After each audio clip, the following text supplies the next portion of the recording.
కలిసి ముందుకు జర్నీ చేస్తాం. ఇలా అదే మీరు వెళ్ళిపోయిన తర్వాత ఇంకొక పారిశ్రామికవేత్తలు, ఒకే అనుకోండి. ప్రశ్న, పారిశ్రామికవేత్తలు ఎవరైనా వచ్చి జగన్మోహన్ రెడ్డి అనే ఒక భూతం కారణంగా మాకు రాత్రులు నిద్రలు పట్టట్లేదు, కరెంటు పోతే రోజు కల్లో కనిపిస్తున్నాడు, దానివల్ల గడగడ గజగజ వణికిపోతున్నాం, దయచేసి మాకు ఏదైనా విరుగుడు చేసి మాకు అవకాశం ఇప్పిస్తే అప్పుడు కానీ మేము ఆంధ్రప్రదేశ్కి వచ్చి ఇన్వెస్ట్మెంట్స్ చేయము అని ఏమన్నా చెప్పారా? అలా ఒక చెప్పకుండానే చిన్న అలా ఒక్క నిమిషం అండి, let me complete my question. అలా చెప్పకుండానే కాగ్నిజెంట్ ఆయనకు ఒక 23 ఎకరాలు బాగా ఖరీదైన స్థలంకు 99 పైసలకి, ఇంకొక ఆయన టీసీఎస్కి 99 పైసలకి ఇచ్చేశారా? వాళ్ళెవరికి ఈ దయ్యాలు భూతాలు కనబడలేదా? వాళ్లకున్న ధైర్యం వీళ్ళకి ఎందుకు లేదు? ఎవరన్నా లిఖితపూర్వకంగా ప్రభుత్వానికి కంప్లైంట్ ఇచ్చారా? ఒక చిన్న ఎగ్జాంపుల్ సార్, 1 మినిట్ నన్ను డిస్టర్బ్ చేయొద్దని ఒక చిన్న ఎగ్జాంపుల్. చాలా మంచి ప్రశ్న మీరు వేశారు.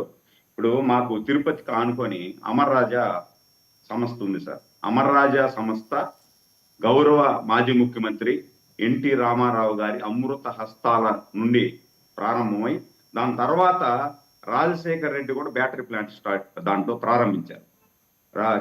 రామారావు గారు ప్రారంభించినటువంటి 13 ఎకరాలు వాళ్ళ భూమి ఇచ్చారు, 83 అనుకుంటాను ఇస్తే, వాళ్ళు అంచెలంచెలుగా డెవలప్ చేసుకుంటూ ఈరోజు దాదాపు 17,000 మంది ఉద్యోగులు డైరెక్ట్, ఇండైరెక్ట్ గా లక్షలాది మంది ఉద్యోగస్తులు చేస్తున్నారు. మొన్న ఏమైంది సార్, ఇప్పుడు పలమనేరు దగ్గర 500 ఎకరాలు ఇదే రాజశేఖర్ రెడ్డి గారు ఇచ్చారు ఆ కంపెనీకి. దాని తర్వాత ఏం చేశారు సార్, రాజశేఖర్ రెడ్డి గారు ఇచ్చినటువంటి భూమినే కొడుకు వచ్చి దాన్ని పెరుక్కోవాలని చూశాడు, మనం చూసాం.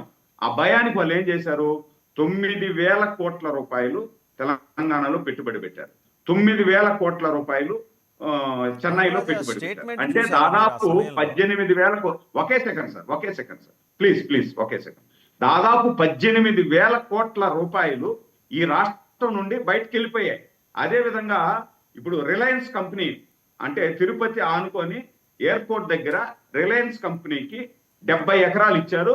వెంకటగిరి రోడ్లో ఇంకొక 100 ఎకరాలు ఇస్తామని చెప్పి ప్రపోజల్ పెట్టారు 2014లో. వాళ్ళు తయారు చేసుకునే దానికి స్టార్ట్ అయ్యే లోపల గవర్నమెంట్ పోయింది. దాని తర్వాత జగన్మోహన్ రెడ్డి గారు వచ్చేపాటికి రిలయన్సే వెళ్ళిపోయింది సార్. రిలయన్స్ కంపెనీ ఈ రాష్ట్రంలో పెట్టుబడి పెట్టలేను నేను అని చెప్పి వెళ్ళిపోయింది. అమర్ రాజాను గత 5 సంవత్సరాలలో ఎంత ఇబ్బంది పెట్టారు, ఏమి చేశారో మనం అందరూ చూసాం. ఆయన మా ఊరు పక్కూరు సార్, చిన్న కుటుంబంలో పుట్టారు సార్. రామచంద్ర నాయుడు గారు మహానుభావుడు, చిన్న కుటుంబంలో పుట్టాడు. కుటుంబంలో పుట్టి ఆయన మా ఏరియాలో చిత్తూరు జిల్లాలో కడప జిల్లాలో ఎవ్వరు కూడా 10వ తరగతి చదువుకున్నట్టు నుండి ఇంజనీరింగ్ చదువుకునేంత వరకు ఎవరైనా సరే 10వ తరగతి వాడికి ఉద్యోగం ఇచ్చాడు, ఇంజనీరింగ్ వాడికి ఉద్యోగం ఇచ్చాడు, డిప్లొమా వాడికి ఉద్యోగం ఇచ్చాడు, డిగ్రీ చదివిన వాడికి ఉద్యోగం ఇచ్చాడు. ఈ రోజు ఆ కంపెనీ కానీ లేకపోతే మాకు తిరుపతి పరిసరాల్లో ఉండేటువంటి పోలీస్ స్టేషన్, ప్రతి ఒక్క పోలీస్ స్టేషన్ హౌస్ఫుల్ అయిపోయేది. ఎందుకంటే ఆ కంపెనీలు లేకుండా నిరుద్యోగులు దొమ్మీలు దోపిడీలు చేసి ఈ పోలీస్ స్టేషన్ ఉండేవాళ్ళు. ఆ కంపెనీ ఉంది కాబట్టి 10వ తరగతి ఫెయిల్ అయిపోయినాడు కూడా, చదువు రానోడు కూడా ఏదో ఒక పని ఆయన దగ్గరికి పోయి, స్వామిని మా వాడు ఉన్నాడు అంటే తొడుకం పంపించు, లేదు అని చెప్పినటువంటి పాపాన వాళ్ళు. అలాంటి కంపెనీలు, నేను 25 ఎంప్లాయీస్ సార్, దాంట్లో 25 ఎంప్లాయీ 1998లో చేరాను. 93 సంవత్సరాల తర్వాత నేను బయట వచ్చాను, అది వేరే విషయం.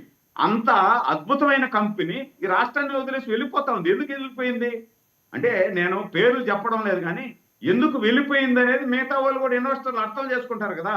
ఒరే, అమర్ రాజా ఎస్టాబ్లిష్డ్ కంపెనీ, ప్రపంచంలోనే దేశంలోనే అంతటి కంపెనీయే భయానికి తెలంగాణకు తమిళనాడుకు బెంగళూరుకి వెళ్ళిపోతా ఉందంటే ఆంధ్రప్రదేశ్ లో ఏమి జరుగుతా ఉంది అనేది ఇన్వెస్టర్లకు అర్థమవుతుంది కదా. ఇన్వెస్టర్లు డబ్బు పెట్టి నేను డబ్బు సంపాదించాలనే కదా వస్తారు. వాళ్ళేమి డబ్బు పెట్టేసి మనం వెళ్ళిపోవాలని ప్రశ్న అండి. మీరు చెప్పింది చాలా సుదీర్ఘంగా మీరు ప్రసంగించారు, విన్నాను. అదొక ప్రశ్న, ఒక్క నిమిషం అండి. బీహార్ అనే రాష్ట్రంలో ఒకప్పుడు, అంటే పోస్ట్ ఎమర్జెన్సీ తర్వాత అరాచకం బాగా పెరిగింది. ఎమర్జెన్సీ తర్వాత ఏర్పడిన ప్రభుత్వాలు మరి ఎందుకనో అరాచకాన్ని కంట్రోల్ చేయలేదు. నితీష్ గారు వచ్చిన తర్వాత దాన్ని కంట్రోల్ చేయటం, అక్కడ ప్రజలు రోడ్డుకి ఎడమ వైపు నడవటం, రైళ్లలో టికెట్లు తీసుకుని రైళ్ళు ఎక్కడం, ఇవన్నీ చూసాం మనం. ఈ సంస్కరణలన్నీ జరిగినాయి అక్కడ. ఇవాళ అక్కడ లేని గూండాయిజం, అక్కడ లేని ఒక ఫ్రైటనింగ్ అట్మాస్ఫియర్, ఇండస్ట్రీస్ ఏర్పాటు చేయడానికి ఆంధ్రప్రదేశ్లో ఈరోజు బీహార్ని మించి వచ్చిందా? ఒకప్పటి బీహార్, నాట్ ఇప్పటి బీహార్ కాదు, ఒకప్పటి బీహార్ విపరీతమైన రాజకీయం.